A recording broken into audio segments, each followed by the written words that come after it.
President Trump today venting frustration at some of the nation's governors. In a conference call, the president was at the White House. The president calling governors, quote, weak, saying they need a more robust police response to the protests going on now across the country. CNN's Caitlin Collins is at the White House for us. Caitlin, he says the governors should dominate. He calls them weak. What more do we know about this call?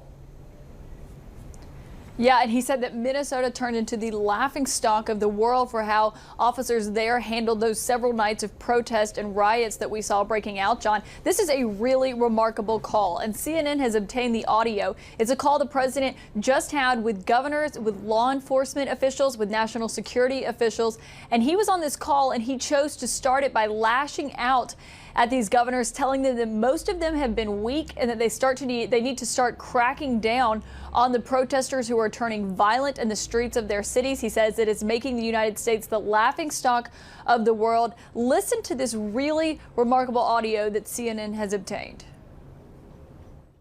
What happened in the state of Minnesota, they were a laughingstock all over the world. They took over the police department. The police were running down the street, sirens blazing, the rest of them running. It was on camera. And then they wiped out. You probably have to build a new one, but I've never seen anything like it. And the whole world was laughing. 2 days later, I spoke to the governor. The governor is, I think, on the call, and he's the next one guy. And all of a sudden, and I said, you got to use the National Guard in big numbers. They did it first, then they did. And I'll tell you that, I don't know what it was. It was the third night, fourth night. Those guys walked through that stuff like it was butter. They walked right through, and you haven't had any problems since. I mean, they know they're not going to go there now. They'll go to some other place. But once you called out and you dominated, you took the worst place and you made it. They didn't even cover it last night because there was so little action. Because you dominated. You dominated. Now, what happened to New York, I have to tell you, I live in Manhattan.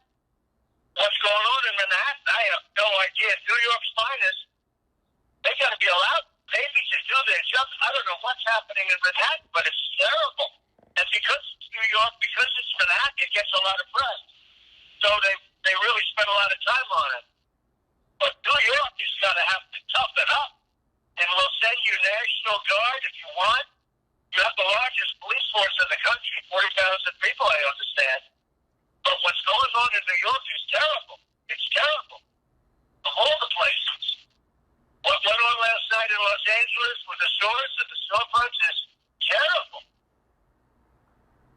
No domination. You have to dominate. Yeah, go ahead, Phil. That's something, friend.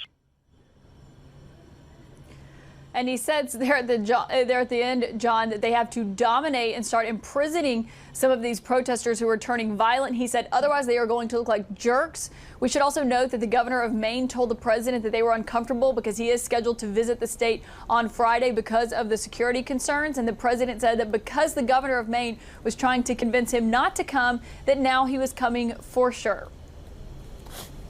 The black and white from the president, law and order, dominate, dominate, you're weak if you don't. That's the president's message today, pretty clear. A much more nuanced message from the former president of the United States, Barack Obama, publishing this post on Medium. It's very detailed. It's very nuanced. He gets in, you see here, let's not excuse violence or rationalize it or participate in it. If we want our criminal justice system and American society at large to operate on a higher ethical code, then we need to model that code ourselves, the former president saying. If we want to bring about real change, then the choice isn't between protest and politics. We have to do both. We have to mobilize, to raise awareness, and we have to organize and cast our ballots to make sure that we elect candidates who will act on reform. I didn't listen to the entire call with the current president of the United States, so I want to be careful, but a very different approach here in tone. President Obama saying, please stop destroying things to the protesters and the demonstrators, but telling them to keep out there demanding change and reform.